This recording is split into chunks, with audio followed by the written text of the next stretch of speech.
یا ایھا الذین آمنوا ادخلوا فی السلم کافہ، اے لوگو جو ایمان لائے ہو تم پورے کے پورے اسلام میں داخل ہو جاؤ. ولا تتبعوا خطوات الشیطان، اور شیطان کے قدموں کی پیروی نہ کرو. انہ لکم عدو مبین، کیونکہ وہ تمہارا کھلا دشمن ہے. بات یہ ہے کہ اسلام دراصل اللہ کی تابع داری کا نام ہے. ہر موقع پر، ہر قدم پر اسلام صرف چند ریچولز کے ادا کرنے کا نام نہیں. ابراہیم علیہ السلام کے بارے میں آتا ہے اذ قال لہ ربہ اسلم، جب اس کے رب نے اس سے کہا اسلام لے آ، اپنا آپ اللہ کے حوالے کر دے. قال اسلمت لرب العالمین، تو وہ پکار اٹھے کہ میں نے اپنا آپ اپنے رب کے حوالے کر دیا. اسلام کا لفظ سلامتی سے ہے، سونپ دینے سے ہے، سپرد کر دینے سے ہے. مسلمان دراصل وہ ہوتا ہے جو اپنی خواہشات، اپنی سوچیں، اپنے جذبات، اپنا مال، اپنی صلاحیتیں اور پائی جانے والی نعمتیں سب کی سب اللہ کی مرضی، اللہ کی رضا اور اللہ کی خواہش کے مطابق استعمال کرے. اپنی تمام چیزوں کو اللہ کا حق سمجھے اور اس کی مرضی میں لگائے، اور کسی بھی چیز میں وہ اس کی مرضی کے خلاف نہ جائے. ایسا نہیں کہ کچھ کاموں میں تو اس کی مرضی اور کچھ کاموں میں دوسروں کی مرضی. اسی لیے فرمایا اے لوگو جو ایمان لائے ہو اسلام میں پورے کے پورے آ جاؤ. اب دیکھیے کہ کسی بھی چیز میں اگر انسان ادھورا قدم رکھتا ہے، مثلا اگر آپ گاڑی پہ سوار ہو رہے ہیں اور ایک قدم آپ کا گاڑی کے اندر اور ایک باہر، تو نتیجہ کیا ہو سکتا ہے؟ اسی طرح اگر آپ ایک جوتا پہن کر اور ایک اتار کے چل رہے ہیں تو آپ کی چال کیسے ہو جائے گی؟ اگر آپ اپنے لباس میں ادھورے لباس میں ہیں، مثلا قمیص کا ایک بازو آپ نے پہن رکھا ہے اور دوسرا لٹکا رکھا ہے، تو آپ کی شخصیت کیسی نظر آئے گی؟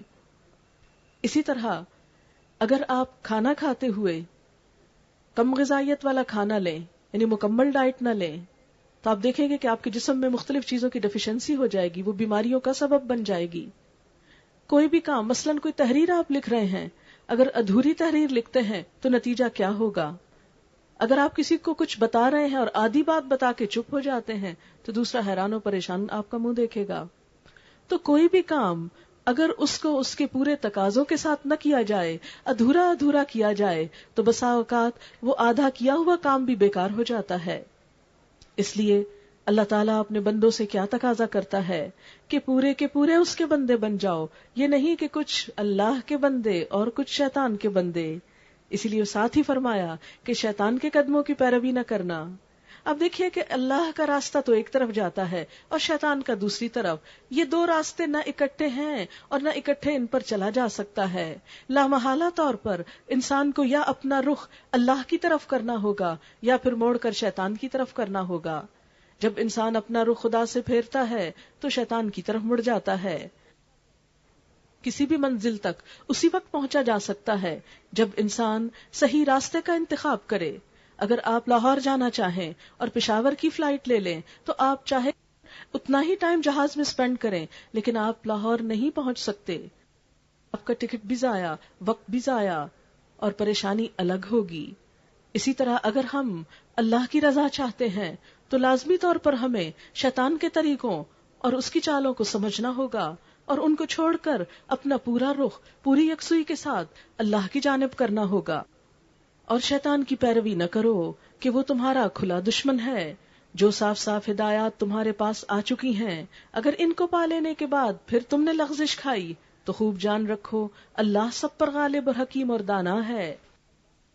کیا لوگوں کو اس بات کا انتظار ہے کہ ان کے پاس خود اللہ تعالیٰ ابر کے سائبانوں میں آ جائے اور فرشتے بھی، اور کام انتہا تک پہنچا دیا جائے؟ آخرکار سارے معاملات پیش تو اللہ ہی کے حضور ہونے والے ہیں.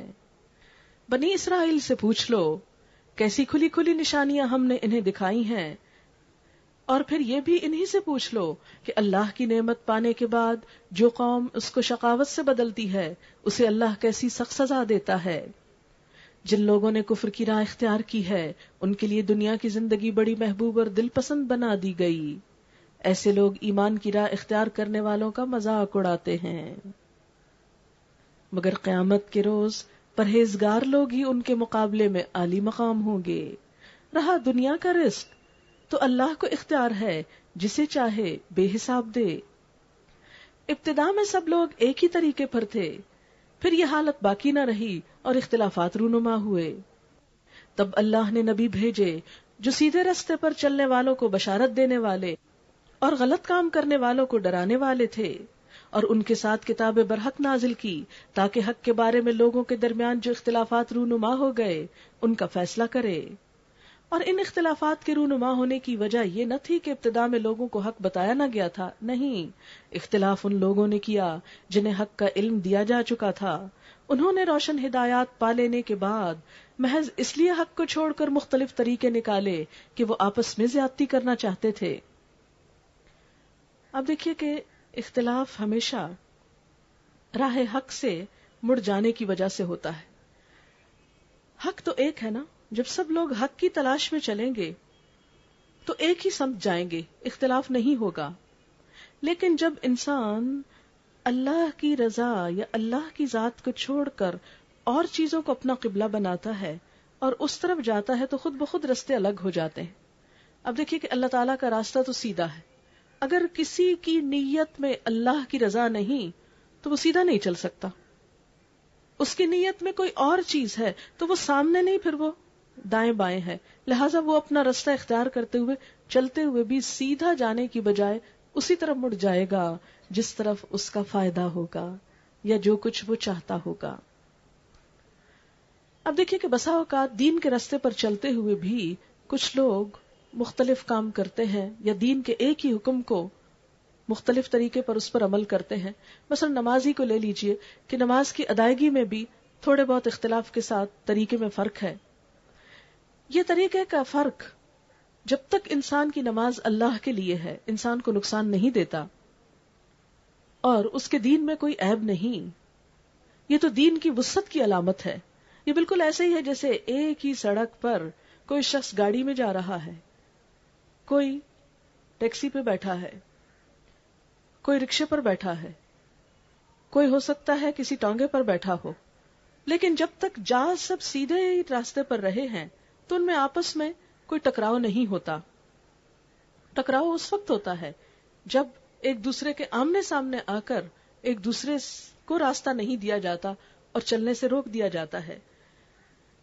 دین کی تشریح اور تعبیر میں اختلاف ہو سکتا ہے، لیکن جب تک وہ نیک نیتی کے ساتھ اللہ کی رضا کو پانے کے جذبے کے ساتھ ہو تو وہ اختلاف نقصان نہیں دیتا. ہاں، اختلاف اس وقت نقصان دیتا ہے جب انسان اپنی ذات کو سامنے لے آتا ہے، جب انسان اپنے کچھ مخصوص مفادات کے لیے کام کرتا ہے، جب انسان راہ حق سے منہ موڑتا ہے، جب انسان کچھ خاص قسم کے طریقوں کے ساتھ چمٹ کر رہنا چاہتا ہے، خواہ وہ طریقے دین کی روایات کے مطابق نہ بھی ہوں. ایسی صورت میں انسان جب ضد، اناد، حسد اور بغض کا شکار ہوتا ہے تو ایسا اختلاف قوموں کو نقصان دیتا ہے، معاشرے کے امن و امان کو ختم کرنے کا سبب ہوتا ہے. اسی لیے فرمایا، بس جو لوگ انبیاء پر ایمان لے آئے انہیں اللہ نے اپنے اذن سے اس حق کا راستہ دکھا دیا جس میں لوگوں نے اختلاف کیا تھا. اللہ جسے چاہتا ہے راہ راست دکھا دیتا ہے. ام حسبتم ان تدخلوا الجنہ، پھر کیا تم لوگوں نے یہ سمجھ رکھا ہے کہ یوں ہی جنت کا داخلہ تمہیں مل جائے گا، یعنی آرام سے یوں ہی کچھ کیے بغیر جنت میں چلے جاؤ گے؟ حالانکہ ابھی تم پر وہ سب کچھ نہیں گزرا جو تم سے پہلے ایمان لانے والوں پر گزر چکا. ان پر سختیاں گزری، مصیبتیں آئیں، ہلا مارے گئے، حتیٰ کہ وقت کا رسول اور اس کے ساتھ ہی اہل ایمان چیخ اٹھے کہ اللہ کی مدد کب آئے گی. اس وقت انہیں تسلی دی گئی کہ ہاں اللہ کی مدد قریب ہے. بات یہ ہے کہ انسان جب سیدھے راستے پر چلنا چاہتا ہے، اللہ کی رضا کو اپنا مقصود بناتا ہے، تو بسا اوقات اللہ تعالیٰ اس کا امتحان لیتے ہیں اور اس کے لیے دین کے سچے رستے پر چلتے ہوئے بھی کچھ نہ کچھ مشکلات آتی ہیں، اور یہ تمام انبیاء کی سنت رہی ہے. انبیاء کے ماننے والے بھی طرح طرح کی مشکلات میں مبتلا ہوئے، لیکن بالآخر ہمیشہ فتح حق ہی کی ہوئی. اس لیے انسان کو دین کے راستے میں پیش آنے والی کسی تکلیف پر پریشان ہو کر دین کو چھوڑنا نہیں چاہیے. ایسے موقعوں پر استقامت ضروری ہے، کیونکہ جنت کا راستہ ایسی چیزوں سے ڈھک دیا گیا ہے جو انسان کے نفس کو بھی پسند نہیں، اور جو خاردار بھی ہے، جس پر چلتے ہوئے انسان کے پاؤں زخمی بھی ہو سکتے ہیں. وہ بلند ترین مقام ہے جہاں پہ چڑھتے ہوئے انسان کو کچھ مشقتوں کا سامنا ہو سکتا ہے. حقیقت یہ ہے کہ بلندیوں کی طرف جانے کے لیے انسان کو عام روٹین سے ہٹ کر زیادہ محنت کرنا پڑتی ہے. لوگ پوچھتے ہیں ہم کیا خرچ کریں، یعنی جب دل میں یہ خیال آیا کہ اللہ کی راہ میں مال خرچ کریں تو سوال یہ پیدا ہوا کہ پھر کیا خرچ کریں. جواب دو کہ جو مال بھی تم خرچ کرو اپنے والدین پر، رشتہ داروں پر، یتیموں اور مسکینوں پر، مسافروں پر خرچ کرو، اور جو بھلائی بھی تم کرو گے اللہ اس سے باخبر ہوگا. یہاں نفلی صدقات کے بارے میں بتایا گیا ہے کہ وہ کس کس کو دو، کیونکہ فرض صدقات یعنی زکوٰۃ تو والدین کو نہیں دے سکتے. اچھا، دلچسپ بات یہ ہے کہ یہاں اولاد کا ذکر نہیں، بیوی کا ذکر نہیں، اس لیے کہ انسان جو مال کماتا ہے اس کی سب سے بڑی پرائرٹی اس کے اپنے ہی بال بچے اور گھر والے ہوتے ہیں. اس لیے اللہ تعالیٰ کو پتا تھا کہ وہ تو اپنی فطری محبت کی وجہ سے خرچ کریں گے ہی لوگ، لیکن عموماً ان پر خرچ کرتے ہوئے انسان دوسرے رشتوں اور ضرورت مند لوگوں کو بھول جاتا ہے.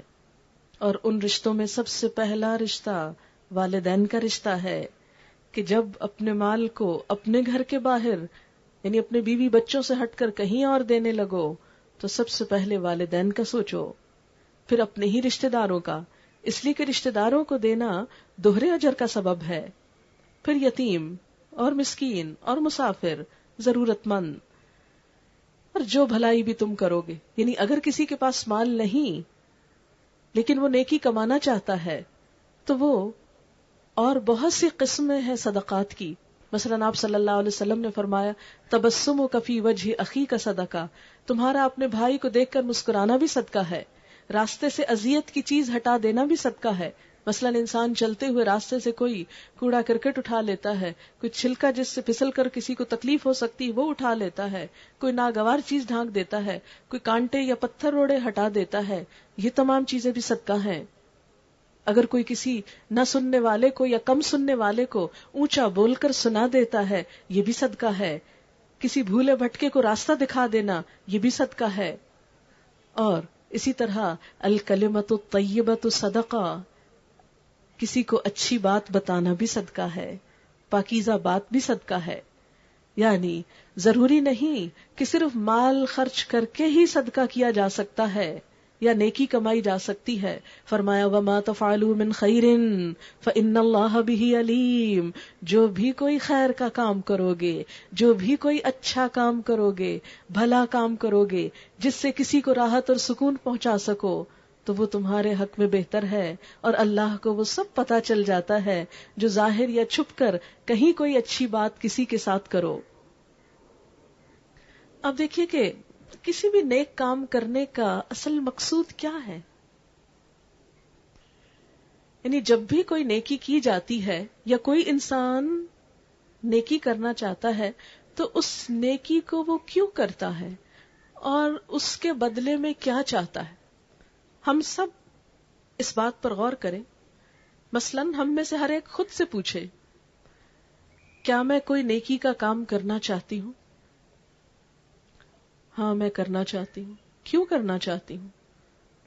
اس سے کیا حاصل کرنا چاہتی ہوں؟ مثلا میں نیکی کا کام کسی کو خوش کرنے کے لیے کرنا چاہتی ہوں، کسی کی ضرورت پوری کرنے کے لیے کرنا چاہتی ہوں. مجھے بدلے میں کیا چاہیے؟ اس انسان سے شکریہ؟ نہیں. اس انسان سے صلہ؟ نہیں. مجھے تو اپنے رب سے بدلہ چاہیے، مجھے تو اس سے جزا چاہیے. واقعی ہاں، اگر کسی کو اپنے رب سے بدلہ چاہیے تو اس کو یہ بات پتا ہونا چاہیے کہ جو انسان جس درجے کی جہاں بھی جس سے بھی کوئی چھوٹی سے نیکی بھی کرے گا، چھوٹی سے چھوٹی نیکی بھی کرے گا، اس کا رب اس کو دیکھ لے گا، اس کو محفوظ کر لے گا اور اس پر پوری پوری جزا دے گا. صرف اتنی ہی نہیں، من جاء بالحسنۃ فلہ عشر امثالھا، جو ایک کام کر کے آیا، ایک نیکی کر کے آیا، اس کے لیے 10 گنا بدلہ ہے، اس کے لیے بدلے میں 10 چیزیں ہیں. اس لیے کبھی بھی کوئی موقع کہیں پر بھی نیکی کا جو ملے اسے ضائع نہیں کرنا چاہیے. خواہ ہمیں کوئی انسان دیکھ نہ رہا ہو، کوئی اس پر تعریف کرنے والا نہ ہو، کوئی اپریسیشن نہ ملے، کوئی شکریہ نہ ملے. کیوں؟ اس لیے کہ فإن اللہ بہ علیم، اللہ اس کو جانتا ہے. اور انسان تو خود ضرورت مند ہے، محتاج ہے، وہ کسی کو دے بھی کیا سکتا ہے. جو اللہ کو چھوڑ کر انسانوں سے توقعات رکھتا ہے اس کی زندگی مایوسی سے بھر جاتی ہے، اس کی زندگی میں پھر دکھ ہی دکھ آ جاتا ہے. اور جو کسی بھی نیکی کو صرف اللہ کے لیے کرتا ہے اور اس سے بدلہ چاہتا ہے، وہ کبھی بھی چھوٹی سے چھوٹی یا بڑی سے بڑی نیکی کر کے نہ تھکتا ہے، نہ مایوس ہوتا ہے اور نہ اس کو چھوڑتا ہے. وہ تو پھر نیکی کرنے کے طریقے ڈھونڈتا ہے. فرمایا تمہیں جنگ کا حکم دیا گیا ہے اور وہ تمہیں ناگوار ہے. ہو سکتا ہے کہ ایک چیز تمہیں ناگوار ہو اور وہی تمہارے لیے بہتر ہو، اور ہو سکتا ہے کہ ایک چیز تمہیں پسند ہو اور وہی تمہارے لیے بری ہو. اللہ جانتا ہے، تم نہیں جانتے. یہ بھی انسان کے لیے زندگی گزارنے کا ایک بہترین اصول دیا گیا. اگرچہ یہ آیت جہاد کے ریفرنس میں اتری، لیکن عام روزمرہ زندگی میں بھی انسان بسا اوقات ایسی چیزوں کی تمنا کرتا ہے کہ جو اسے بہت محبوب ہوتی ہیں اور وہ اس کے لیے دعائیں مانگتا ہے اور تمنا کرتا ہے کاش یہ کام ہو جائے، اللہ کرے کہ ایسا ہو جائے یا اس کو وہ چیز مل جائے. فرمایا ہو سکتا ہے وہ چیز تم کو مل جائے اور وہی تمہارے حق میں اچھی ثابت نہ ہو. اور اسی طرح بسا اوقات انسان ایک چیز کی تمنا کرتا رہتا ہے، دعائیں مانگتا چلا جاتا ہے، لیکن اس کی کوئی دعا قبول ہو کر نہیں دیتی تو انسان مایوس ہونے لگتا ہے. اور مایوس ہونے کی ضرورت نہیں، ہو سکتا ہے اس کا نہ ملنا ہی تمہارے لیے بہتر ہو. بسا اوقات ایک چیز کو انسان چاہتا نہیں اور وہ اس کو مل جاتی ہے، اس کو ناگوار ہے. مثلا کسی کے پاس کسی کو اللہ نے اولاد دی اور ایسا بچہ دیا جو ہینڈی کیپڈ ہے، اور وہ سوچتا ہے میں اس کو پالوں تو کیوں پالوں، بڑا کروں تو کس لیے، مجھے اس سے کیا فائدہ ملے گا. لیکن اسے نہیں معلوم کہ کسی بھی ایسے بچے کی پرورش اور کسی بھی ایسی ناگوار چیز کو اللہ کا فیصلہ سمجھ کر قبول کرنا، اس پر صبر کرنا انسان کے لیے جنت کے دروازے کھول دیتا ہے. ایک حدیث میں آتا ہے جس سے اللہ اس کی 2 پیاری چیزیں یعنی آنکھیں لے لے، اس کے بدلے میں اس کے لیے جنت ہے. تو اسی طرح اگر اللہ کسی کو ایسا بچہ دیتا ہے جس کے پاس نہ آنکھیں ہیں، نہ بول سکتا ہے، نہ سن سکتا ہے، اور جس سے اس کو کسی قسم کے صلے اور بدلے کی کوئی توقع نہیں، پھر انسان اس کو کیوں قبول کرے؟ کیا اس کو مار کے پھینک نہ دے؟ عقل تو یہی کہتی ہے تمہیں کیا ملے گا اتنی خدمت کا. نہیں، یہ تو میرے رب نے مجھے دیا، اس نے میرے حق میں یہی فیصلہ کیا، اگر اس کا فیصلہ ہے تو مجھے قبول ہے، منظور ہے، اگرچہ بہت تلخ ہے، اگرچہ بہت ناگوار ہے، بہت تکلیف دہ ہے، لیکن چونکہ اس کا فیصلہ ہے اس لیے میں اس کو قبول کرتی ہوں. اور جب انسان اللہ کے فیصلوں پہ راضی ہو جاتا ہے تو اللہ تعالیٰ اس شخص کے دل کو ایمان کی حلاوت نصیب کرتا ہے، ایمان کی ٹھنڈک نصیب ہوتی ہے، اور زندگی کے وہ تلخ اور دشوار ترین راستے بہت آسان ہو جاتے ہیں. اور اگر انسان اللہ کے فیصلے کو قبول نہ کرے اور اس سے مسلسل ٹکراتا رہے تو وہ اس تقدیر کو بدل تو نہیں سکتا، لیکن اپنی اس زندگی اور اس وقت کو تلخیوں سے بھر لیتا ہے. لہذا زندگی میں کچھ مل جائے تو شکر، نہ ملے تو صبر، اور انسان اللہ کے ہر فیصلے پر راضی برضا. لوگ پوچھتے ہیں ماہ حرام میں لڑنا کیسا ہے؟ کہو اس میں لڑنا بہت برا ہے. ماہ حرام محرم، رجب، ذی القعدہ اور ذوالحج، ان 4 مہینوں میں لڑنا اور جنگ کرنا منع تھا.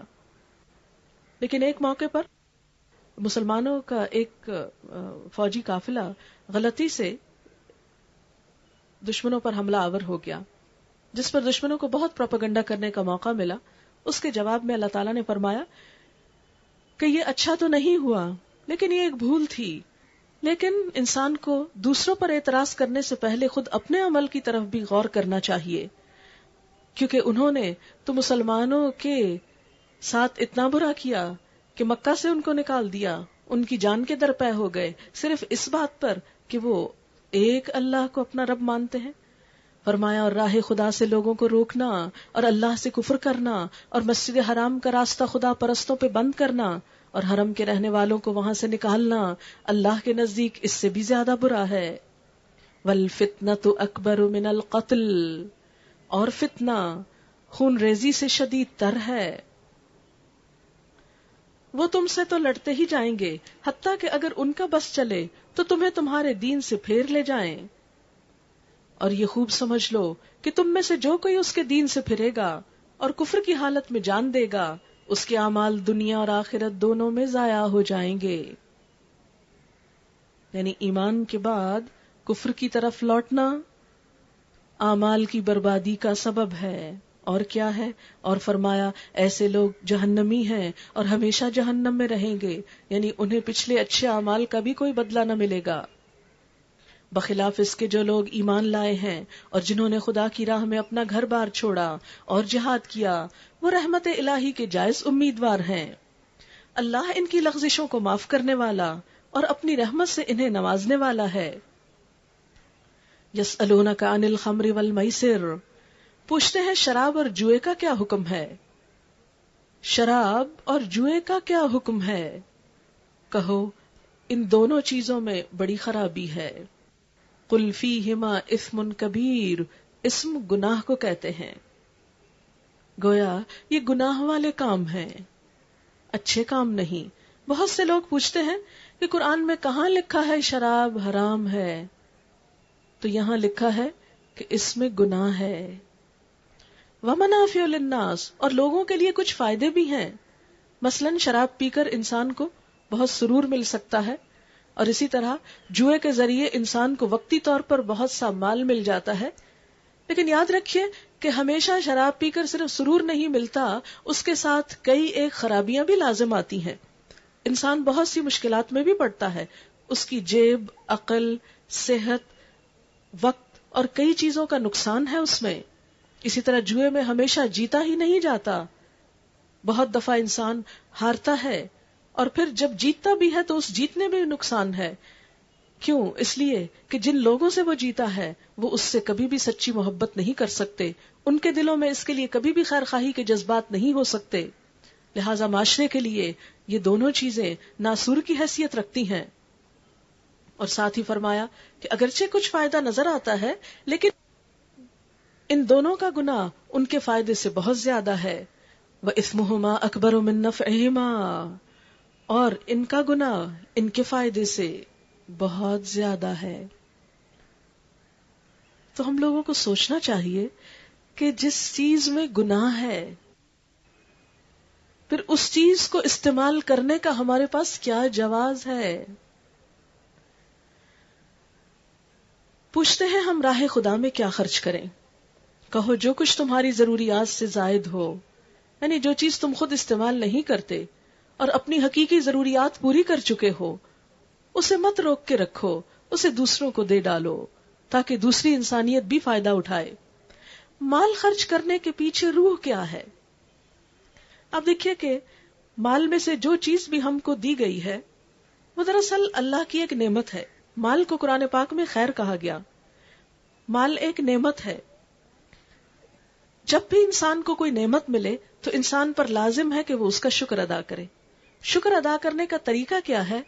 کہ اس مال میں اللہ کی دوسری مخلوق کو شریک کیا جائے، اس کو روک کر نہ رکھا جائے. اس لیے کہ جو چیز بھی روک کے رکھی جاتی ہے وہ خراب ہو جاتی ہے. مثلا کھانے پینے کی چیزیں آپ دیکھیے کہ آپ نے کھا لیا، جو بچا ہوا ہے اگر آپ اس کو کچھ دیر بھی رکھ دیں گے تو کیا ہوگا؟ خراب ہو جائے گا. اس لیے انسان کو دل بڑا کرنے کی ضرورت ہے. اب دیکھیے کہ بندہ مومن جو اللہ کو مانتا ہے، اللہ پر اعتماد کرتا ہے، پھر ہو نہیں سکتا کہ اس کا دل چھوٹا ہو، اس کے اندر بخل ہو، اس کے اندر حرص ہو، اس کے اندر خود غرضی ہو. نہیں، وہ وسیع نگاہ، وسیع دل، وسیع جذبوں کا مالک ہو جاتا ہے، کیونکہ اس کو اس بات کا یقین ہو جاتا ہے کہ میری جیب سے اگر ایک پیسہ بھی آج نکل کر کسی دوسرے انسان کے پاس چلا گیا تو وہ دراصل اللہ کے بینک میں محفوظ ہو گیا، اور کل آخرت میں جا کر وہ اس سے فائدہ اٹھا لے گا. اللہ کی راہ میں دیا ہوا کوئی مال جو خالص نیت سے دیا گیا ہو کبھی ضائع نہیں ہوتا، وہ اللہ کے پاس جمع ہو جاتا ہے، اور اس روز انسان کو ملے گا جب انسان سب سے زیادہ اس کا مستحق اور محتاج ہوگا.